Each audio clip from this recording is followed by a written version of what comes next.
அண்ணாமலைக்கு நான் இந்த நேரத்தில் ஒரு பேர் கொடுக்கணும்னு விரும்புகிறேன். நான் இந்த அண்ணாமலை மாதிரி கோவப்பட்டு இமோஷன் ஆகி பதன்னு பேசுகிறதுலாம் நமக்கு வராது. நிதானமாக அறிவுபூர்வமாக பகுத்தறிவோடையே சொல்கிறேன், அண்ணாமலை ஒரு அரசியல் கோமாளி. ஏன்னா இந்த காயின் ரிலீஸ் பண்ணது எதுக்குன்னு அவருக்கு புரியல. புரட்சித் தலைவர் எம்ஜிஆர் வந்து பார்த்தீங்கன்னா உலகம் முழுவதும் இன்னைக்கும் பேசக்கூடிய ஒரு தலைவர். அவரை தெரியாத ஆட்களே கிடையாது. காஷ்மீர் என்ன, ஜார்க்கண்ட் என்ன, உலகம் முழுவதும் சிங்கப்பூர், மலேசியா எந்த இடத்துல எடுத்தாலும் அவருக்கு ரசிகர்கள் ஏராளமானவர் இருக்காங்க. இவங்க என்னமோ வந்து எம்ஜிஆரை பற்றி இங்கே மத்திய அரசுலேருந்து ஒரு அமைச்சரை கூப்பிட்டு வந்து இங்கே நிறுத்தி ஒரு ஃபங்க்ஷன் நடத்தி அவரை பற்றி பேசினா உடனே எம்ஜிஆரை பற்றி இந்தியா பூரா போகும். அதுக்காக தான் காயின் ரிலீஸ் பண்ணியிருக்கிறாங்கங்கிறது அண்ணாமலையோட அறிவு கெட்டினது. அவ்வளோதான். உண்மையில் என்னன்னா புரட்சி தலைவர் எம்ஜிஆருக்கு காயின் ரிலீஸ் பண்ணங்காட்டிக்கு மத்திய அரசுக்கு தான் பெருமை. எம்ஜிஆருக்கெல்லாம் இவங்க காயின் ரிலீஸ் பண்ணி ஒரு பெருமையெல்லாம் கொண்டு வரணுங்கிற அவசியம் கிடையாது. அவர் ஆல்ரெடி உலகத்தின் உச்சத்தின் புகழ் பெற்ற ஒரு தலைவர், இன்றும் மக்கள் மனசில் வாழ்ந்து கொண்டிருக்கிற ஒரு தலைவர். அவருக்கு காயின் ரிலீஸ் பண்ணங்காட்டிக்கு பரவாயில்லையே, மத்திய அரசு எம்ஜிஆருக்கு காயின் ரிலீஸ் பண்ணி மத்திய அரசுக்கு தான் பெருமை. இதை முதல் அண்ணாமலை புரிஞ்சுக்கணும், நல்லா மைண்டில் ஏற்றிக்கணும். இது தெரியாமல் புரட்சி தலைவரோட புகழ் இங்கே கொண்டு போகிறோம் அங்கே போகிறோம். இதுக்கு பதில் சொன்னோம், அவ்வளோதான். இதுக்கு எங்கள் பொதுச் செயலாளர் இதே தான் சொன்னார். அவர் சிஎம்மாக இருக்கிறப்பெல்லாம் நீங்கள் பிறந்திருக்க மாட்டீங்க தம்பி. அது மட்டும் இல்லை, உங்கள் கட்சியில் யார் ஆட்சியிலையும் இல்லை, உங்கள் கட்சியில் தலைவர்களே இல்லை. நீங்கள் இன்றைக்கி உருவான கட்சியில் வந்து டைரக்ட் அப்பாயின்மெண்ட் ஆகி ஒரு ஹெட்டாக உட்காந்துருக்கிறீங்க.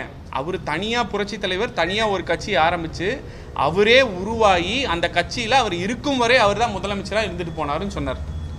உடனே கோவம். இந்த அண்ணாமலை பொறுத்த வரைக்கும் என்னென்னா இன்ஃபீரியாரிட்டி காம்ப்ளெக்ஸ், ஒரு பதட்டம் வந்துடும் நினைக்கிறேன். யாராவது கேள்வி கேட்டாங்கன்னா போதும் உடனே பதட்டம் வந்துடும். எப்பவுமே பொதுவாக சொல்லுவாங்க, நீங்கள் நிறைய டாக்டர்ஸ்கிட்ட இல்லை நிறையா அறிவுபூர்வமாக பேசுகிறவங்ககிட்ட கேட்டு பாருங்கள், என்றைக்குமே ஒரு கான்ஃபிடென்ட்டாக இருக்கிற ஒரு தன்னம்பிக்கையோடு இருக்கிற ஆள் என்றைக்குமே பதட்டமே படமாட்டான். எந்த ஒரு சூழ்நிலையிலையும் கருத்தால் மோதக்கூடிய ஒரு தராதரம் இருக்கிற அறிவு இருக்கிற ஒரு ஆளாக இருப்பான். எப்பயுமே அந்த பயம், ஐயோ நம்மளோட யாராவது நம்மளை சொல்லிடுவாங்களோ, ஐயோ நம்மளை யாராவது பாயிண்ட் பண்ணால் உடனே நம்மளோட ஏதோ ஆயிருமோ இதாயிருமோன்னு பயப்படக்கூடியவங்க தான் பிதட்டுவாங்க, அப்படியே வளருவாங்க. அது மட்டும் இல்லை, கத்துவாங்க, ரிப்பீட் பண்ணுவாங்க. ஏன்னா எத்தனை தடவை பார்த்துருக்குறோம் மீடியாவில் ஒரே கேள்வியை திரும்ப நான் சொல்கிறேன் கேட்டுக்கிட்டே இருப்பார். மீடியாவாக இருந்தாலும் சரி, நான் கமலாலயத்தில் கேள்விப்பட்டேன், ஒரு அலுவலகத்தில் தூக்கி எறியறது என்ன வீசுறது என்ன, அவர்னால ஃபஸ்ட் அவரையே கண்ட்ரோல் பண்ண முடியறதில்ல. அவர் சுயத்தை அவர் கண்ட்ரோல் பண்ணாமல் கண்டபடி பேசுகிறார். அவர் வாயை அவர்னால கண்ட்ரோல் பண்ண முடியல. இதுதான் உண்மை. இது நான் சொல்லலை, நிறைய பேர் இது வரைக்கும் சொல்லிட்டாங்க, நீங்களும் விசாரிச்சுக்கோங்க. இதுதான் உண்மை. இன்றைக்கி இப்படி இருக்கிற நிலைமையில் இந்த அரசியல் கோமாளியாக இருக்கிற அண்ணாமலை என்ன பண்ணுறாரு தமிழ்நாட்டில். ஏன்னா இப்போ நான் கேட்குறேன், தமிழ்நாட்டில் தமிழக மக்களாக இருந்தாலும் சரி, தமிழ்நாடாக இருந்தாலும் சரி, ஒரு நாகரிக அரசியல் செஞ்சு கொண்டிருக்கிற ஒரு பூமி, ஒரு நாடு. அங்கே அமித்ஷா மோடி பண்ணிகிட்டு இருக்கிற மாதிரி அரசியல் இங்கே தமிழ்நாட்டில் கிடையாது. இங்கே வந்து பெரியவங்களுக்குனா மரியாதை கொடுப்போம், பெண்களுக்குனா மரியாதை கொடுப்போம். நம்ம நின்றுட்டு இருந்தால் ஒரு பெரியவங்க இருந்தால் எந்திரிச்சு இடம் கொடுப்போம். அந்தளவு மரியாதையும் பக்குவமும் பண்பும் நாகரிகமும் நிறைந்த மண் தமிழக மண். அது நிறைந்த நாடு தமிழ்நாடு. இங்கே அரசியலும் அப்படித்தான் இருக்கிறது. நான் ஒரு எடுத்துக்காட்டு கேட்குறேன். இப்போ சப்போஸ் அண்ணாமலையோட அப்பா அரசியல் இருக்கார், சரியா? அண்ணாமலை அரசியல் இல்லை, அவங்க அப்பாவை இப்படி தரக்குறைவாக பேசினோம்னா அண்ணாமலை ஏற்றுப்பாரா? கேட்குறேன், கேள்வி முன் வைக்கிறேன். இல்லை அண்ணாமலையோட குழந்தைகளுக்கு பெரியவங்களை இப்படி தான் தரக்குறைவாக பேசணும்னு அண்ணாமலை சொல்லி கொடுத்து வளர்த்துவாரா? நான் கேட்குறேன். நாங்கள் யாரும் அப்படி வளர்த்த மாட்டோம். பெரியவங்களுக்குனா மரியாதை கொடுக்கணும், ஒரு கருத்து சொன்னால் கருத்தால் பண்ணணும்னு நினைப்பான். இப்போ அவங்க அப்பாவை திட்டினா அவருக்கு எப்படி இருக்கும்? அவர் ஒரு வேளை அரசியல் இருந்து அரசியல் இப்படி அவரை வந்து அநாகரிகமாக தரக்குறைவாக நாங்கள் திட்டினா அண்ணாமலைக்கு எப்படி இருக்கும்? இதெல்லாம் வந்து அண்ணாமலைக்கு புரியணுங்கிறதுக்காக சொல்கிறோம். எங்கள் இயக்கம் புரட்சி தலைவி அம்மா அவரால் வளர்க்கப்பட்டு இன்றைக்கி வந்து எடப்பாடியார் தலைமையில் இருக்கும் நாகரிகமான அரசியல் பண்ணக்கூடியவங்க. அவரை ஒரு ஆளாகவே நாங்கள் மதிக்கிறது இல்லை. இப்போது கோயம்புத்தூர்லலாம் பார்த்தீங்கன்னா கொடும்பாவே அவருக்கு எரிக்கல. ஏன்னா அவர் ஒரு ஆளே கிடையாது. இங்கே வந்து நின்றுருந்தார். அண்ணே எடப்பாடி அண்ணே பாருங்கண்ணே, அரவக்குறிச்சி இல்லைண்ணே, எப்படியா ஜெயிக்க வைங்கண்ணே, என்னமோ சொல்கிறாரு. கும்பிடு போடல அது போடல இப்படி வந்து நின்று எம்ஆர் விஜயபாஸ்கர் அண்ணங்கிட்ட அண்ணே கொஞ்சம் பார்த்துங்கண்ணே, ஆமாண்ணே அண்ணே சுற்றிக்கிட்டே இருந்தார். இந்த பூனைக்குட்டி காலை சுற்றும்ல அந்த மாதிரி அண்ணே 2021 எப்படியா ஜெயிக்க வச்சுருங்கண்ணே அண்ணே அவர் சொன்னார். அந்த மாதிரி நல்லா கேமரா நல்லா படம் பிடிக்கும் பாருங்க, இப்படி தான் பிடிச்சிக்கோங்க, இப்படி தான் நின்றுருந்தார். அண்ணன் நின்றுருந்தார். இன்றைக்கி வந்து என்னமோ அப்படியே வானத்திலிருந்து அப்படியே பிளந்து சூரியன்லாம் பிளந்து அப்படியே வந்து இறங்கி அப்படியே இந்தியாவே வந்து ஆஹா இவர் அப்படியே வந்துட்டார், இவர் தான் அடுத்த நம்ம பிரதமர்னு சொல்கிற மாதிரியும் என்னமோ அப்படியே சுத்தத்தின் அப்படியே இவர் தான் பெயர் மாதிரி வந்து இதெல்லாம் எதுக்கு அண்ணாமலை? திருச்சி சூர்யா தான் உங்களை கிளின்னு கிழிச்சிட்டு இருக்காரு ஒவ்வொரு இடத்துல. நீங்கள் எவ்வளோ காசு கொடுத்தீங்க, என்ன கோல்மால் பண்ணீங்க, அரவக்குறிச்சியில் என்ன கொடுத்தீங்க, இங்கே கோயம்புத்தூர் எம்பியில் நிற்கிறப்ப எவ்வளோ காசு கொடுத்தீங்க, எல்லாத்தையும் கிளின்னு கிழிச்சிட்டு இருக்காங்க. இது இன்னொன்று தெரிஞ்சுக்கணும், அண்ணாமலை பேசல நிறைய பொய் இருக்கு.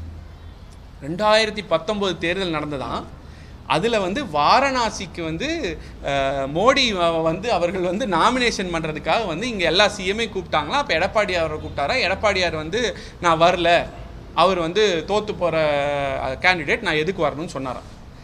அதனால அப்போ இருந்தே அவருக்கு மனசில் ஒரு இதுவான். அதனால என்ன யார் கோமாளிங்க? நீங்கள் தான் கோமாளி. 2019 நீங்கள் கட்சியிலே சேரல, எனக்கு தெரிஞ்சு 2020 தான் சேர்ந்தீங்க. அப்படியே 2019 உங்களுக்கு அந்த உள்ள உணர்வு இருக்குன்னா, மானமுள்ள விவசாயி மகன்னா சோத்துல உப்பு போட்டு திங்கிற ஒரு ஆளாக இருந்தால் 2022 வெக்கம் மானம் சூடு சொரணை எதுவுமே இல்லாமல் 2021 தேர்தலில் எடப்பாடியார் பின்னாடி கையை கும்பிட்டு பல்லிழிச்சிட்டு நின்ன மானமுள்ள அண்ணாமலை எங்கே போனார்? பதில் சொல்ல முடியுமா? சும்மா இன்னைக்கு என்னமோ வந்து பெரிய அப்படியே யோகிய சிகாமணி மாதிரி பேசுறீங்க. பதில் சொல்லுங்க. இல்லை அதுக்கப்புறமா ஒரு மேடையில் எடப்பாடியார் உட்காந்துருக்கும்போது வந்து ஐயோ நான் இருக்கிற இடத்துல இப்படிப்பட்ட ஒரு மாபெரும் முதல்வர், இவர் ஒரு நல்ல அண்ணன் எடப்பாடியார் அண்ணன் முதல்வர் இப்படி ஆட்சி பண்ணுறாரு, இப்படிப்பட்ட முதல்வரை பார்த்ததே இல்லைன்னு ஒரே மேடையில் உட்காந்து நீங்கள் ஏன் சொல்கிறீங்க? சொன்னீங்களா இல்லையா அண்ணாமலை? சொன்னீங்க. அப்போ எங்கே போச்சு அந்த மனசுக்குள்ள கூட்டணியிலேயே இருக்கணும் அப்படிங்கிற அந்த எண்ணம்? மோடி எப்பா நீ பெரிய மோடியோட பக்தம், உயிர் நாடிலேயே மோடி இருக்குல்ல, நீ வச்சுக்கப்பா. மோடிக்கு இங்கே தமிழக மக்களை இடம் இல்லைன்ட்டாங்க, நீ வச்சுக்க உன்னோட பக்தி எல்லாம். அதுக்காக இங்கே வந்து உங்கள் பாஜகவோட தொண்டர்களை ஏமாற்றணும்னு முருடா விடுங்க, என்ன வேணால் விட்டுக்கோங்க, அது எங்களுக்கு கவலை கிடையாது. இந்த பொய் பித்தலாட்டெல்லாம் பண்ணிக்கோங்க, கவலை கிடையாது. இங்கே வந்துட்டு அதனால தான் நான் வந்து கூட்டணியில், இதெல்லாம் யார் நம்புற மாதிரி இருக்குது? நான் சொல்கிறேன் 2024 எடப்பாடியார் கூட்டணி வேணால் ஓடிப்போங்கன்னு சொன்னார். அதுக்கப்புறம் வந்து கெஞ்சிட்டு இருந்தீங்களா இல்லையா கூட்டணி வரேன்னு? அப்பேற்பட்ட இப்படியே 2019 வரலங்கிற அவ்வளோ கோவம் இருக்கிறாள் ஏன் கெஞ்சுறீங்க? நான் கேட்குறேன், ஏன் கெஞ்சுறீங்க? கெஞ்ச வேண்டாமே. சரி, அதையெல்லாம் தாண்டி இப்போ சப்போஸ் 2024 கடவுள் எடப்பாடியார் வேண்டான்ட்டார், கூட்டணி இருந்தால் நீங்கள் பல்லு இழிச்சிட்டு வந்து பின்னாடி தான் நின்று இருந்திருப்பீங்க அண்ணாமலை. உண்மை சொல்லுங்கள். இப்போ என்னமோ பெரிய எதுக்கு அப்படியே பெரிய ஒரு பொய் இது பொய் நம்பர் 1. இன்னொன்று நான் சொல்கிறேன் கேட்டுக்கோங்க. 2வது பொய், கோ பேக் மோடி, பிளாக் பலூனில் மோடி, கருப்பு கொடை மோடி, இந்த மாதிரி திமுக தொடர்ந்து பண்ணிக்கிட்டே இருந்தது. பண்ணிச்சா இல்லையா? பண்ணிகிட்டு இருந்த திமுக, தொடர்ந்து பண்ணிகிட்டு இருக்க திமுக, அந்த திமுகவோட கூட்டணியில் இருக்கிற காங்கிரஸ், அந்த காங்கிரஸ்க்கு வேலை செய்கிறார் சுனில்னு ஒருத்தர். அவரை போய் நீங்கள் எதுக்கு ரகசியமாக 2 நாள் முன்னாடி லீலா பேலஸில் நைட்டில் போய் சந்திக்கிறீங்க? நீங்கள் தான் மோடி தான் உங்கள் ரத்தத்துலேயே இருக்கேன், மோடிக்காக மோடி வேட்புமனு தாக்கல் பண்ணுறக்கு ஒருத்தர் வரலன்னு ஒரு கூட்டணியே முறிக்கிறீங்களே, கோபமாக இருக்கீங்களே, அப்புறம் எதுக்கு நீங்கள் போகிறீங்க? இதுக்கு பதில் சொல்ல முடியுமா அண்ணாமலைனால்? அடுத்து இன்னொரு கேள்வி கேட்குறேன். என்னென்னா, கருணாநிதி ஊழல், ஸ்டாலின் ஊழல், உதயநிதி ஊழல், இதெல்லாம் நாங்கள் ரொம்ப வருஷமாக சொல்லிட்டு இருக்கோம். அண்ணாமலை வந்து பெருசாக ஐன்ஸ்டீன் கண்டுபிடிச்ச மாதிரி புதுசாக அதையே சொல்கிறாரு, ரைட்டா? இதெல்லாம் ஊழல், அவங்க குடும்ப கட்சி, அதை எல்லாத்தையும் தாண்டி DMK files 1, DMK files 2, DMK files 3, அவங்களுக்கு இது இல்லை அது இல்லை, தமிழ்நாடே அழியுது, இப்படி குப்பை கிடங்கா போயிட்டு இருக்கு, அது இதுன்னு இவ்வளோ பேசுறீங்களா அண்ணாமலை? இத்தனை பேசுறீங்களா? அது இல்லாமல் மோடி எதிர்க்கிறாங்க, கோ பேக் மோடி, அதெல்லாம் பார்த்து இத்தனை வருத்தப்படுறீங்களா? இத்தனையும் தாண்டி வெக்கமே இல்லாமல் போய் கருணாநிதியோட காயின் ரிலீஸ் பண்ணுற ஃபங்க்ஷனுக்கு எதுக்கு நிற்கிறீங்க? எதுக்கு நிற்கிறீங்க? அங்கே போய் சல்யூட், உதயநிதிக்கு ஒரு சல்யூட், ஸ்டாலினுக்கு ஒரு சல்யூட், அங்கே இருக்கிற திமுக காரருக்குலாம் ஒரு சல்யூட். கேட்டால் நான் பயங்கரமாக திமுக. நான் சொல்கிறேன், இத்தனை போய் சொன்னதில் உண்மை ஒன்று தான். ரத்தத்திலையும் சதையிலும் உயிர் நாடியிலும் திமுகங்கிற தீய சக்தி தமிழ்நாட்டை அழிச்சிட்டு இருக்கு. தமிழ்நாட்டுக்கு அப்படி ஒரு கட்சி வேண்டான்னு நேருக்கு நேர் என்னைக்கும் இன்னைக்கும் எதிர்காலத்திலையும் எதிர்க்கிற ஒரே கட்சி அதிமுக மட்டும்தான். அந்த கட்சியோட தலைவர் இன்னைக்கு எடப்பாடியார் அவர்கள் மட்டும்தான். இதை எல்லாரும் நல்லா புரிஞ்சுக்கணும். இந்த அண்ணாமலை மாதிரி இரட்டை வேடம் பண்ணுறவங்களாம் நீங்கள் இப்போ தான் புரிஞ்சுக்கணும். ஏன்னா பிடிக்காதான் இவங்க ஊழலாம். அவங்க கேட்டால் என்ன பாரு, ஆங்கிலத்தில் ஒரு வார்த்தையை பயன்படுத்துவார். என்ன பயன்படுத்த தெரியுங்களா? ஸ்டேட்மெண்ட்ஷிப்ங்க. அரசியல் நாகரீகம் கருதி நாங்கள் போய் நின்னோம். யோ, தமிழ்நாட்டு மக்களை அழிக்கிறான்னு சொல்கிற நீ, அவங்க ரைட்டா? தமிழ்நாடு மக்கள் கஷ்டப்படுறாங்கன்னு சொல்கிற, வேலை வாய்ப்பு இல்லாமல் இருக்காங்கன்னு சொல்கிற இளைஞர்கள், இது எல்லாத்துக்கும் காரணம் திமுக தான் சொல்கிற. ஆனால் அரசியல் நாகரீகம் கருதி அப்போ போய் அங்கே போய் நீங்கள் நின்று காயின் வெளியிடும் போது அங்கே நின்று அப்போ வேலை வாய்ப்பு இளைஞருக்கு போனால் பரவாயில்லையா அண்ணாமலை? இது எல்லாமே பொய் பொய் பொய் பொய். இப்போ 2 பொய் சொன்னேன், 3வது இன்னொரு பொய் சொல்கிறேன் கேளுங்க. தொண்டன், சேவகன், விவசாயியின் மகன், 10 ஆண்டுகளாக அப்படியே சுத்தமாக பச்சை இங்கில் கையெழுத்து போட்ட ஒருத்தராமா. விவசாயி மகன் இங்கே அண்ணாமலையே விவசாய நிலத்தை சைட்டு போட்டு வித்துட்டு இருக்கிறாரு. உண்மையே இல்லையா? செலக்கரிச்சல் விற்கலையா? புலிகுளத்தில் எத்தனை இடத்துல விற்கிறாரு அவரே.